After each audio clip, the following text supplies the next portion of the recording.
Hi everyone, today I'm going to read you a story titled How the Camel Got Its Hump, Tales from Around the World. Welcome, I am Shari Zod and I know 1,001 tales. Today I will tell you some camel tales. For the camel is a most amazing animal. Every part of its body is just right for life in the hot, cold, windy, and dry desert. But no part of the camel's body is more amazing than its hump. How did the camel get its hump? Listen and I will tell you. The great storyteller Aesop says the camel was created by the mighty god, Greek god Zeus. One day, Horse asked Zeus for a longer neck, a broader chest, and a built-in saddle. The next thing Horse knew, why, he'd become a camel.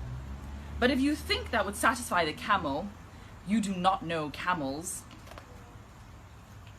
The Chinese tell a tale of camel asking the creator for broad feet for walking on shifting sands, long eyelashes for keeping out wind, and a hump or two for carrying food and water. The creator granted all of this. But was the camel happy? Nope. Because all the other animals laughed at its funny looking humps. Oh no. The camel asked to have its homely humps removed, but this could not be done. How can I go on with all the other animals looking down on me? Wailed the camel. You shall look down on them, thundered the creator. And from that day on, camels had such a haughty look that no animal ever dared laugh at them again. And camels still have their hairy humps, which come in handy in the desert, as you will learn in my next tale. Look at this picture. Long ago there lived a bandit and his hard-working camel. Day and night they rode over the endless shifting sands. They rode in the heat of the day and traveled through the cold of night. They rode into whirling sandstorms. Camel's feet grew flat from walking. Its eyelashes grew long from squinting. Its chest and knees grew furry from resting on cold ground. Camel became strong from carrying heavy sacks of food, water, and coins. But never once did the bandit share his food or water with the poor camel.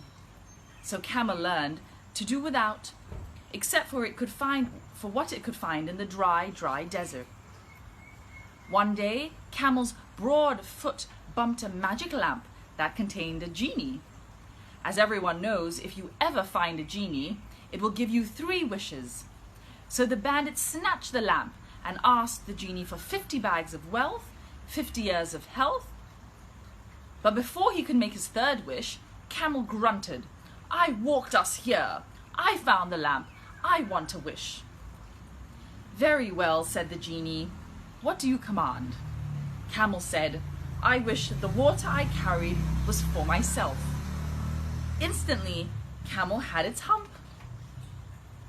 And the bandit had his 50 bags of wealth.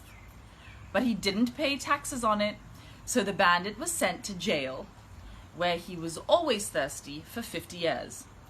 But a camel is never thirsty unless it forgets to fill its hump. But what about the most famous camel got its hump story? The one by Rudyard Kipling.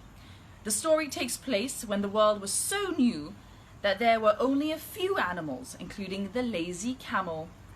During the first 3 days of the world, the other animals worked very hard.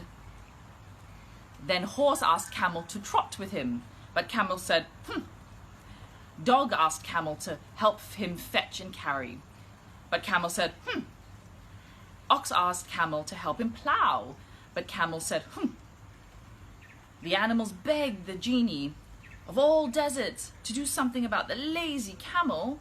He won't trot, said Horse. He won't fetch, said Dog. He won't plow, said Ox. He just says, I'll hump him. If you kindly wait a minute, said the genie.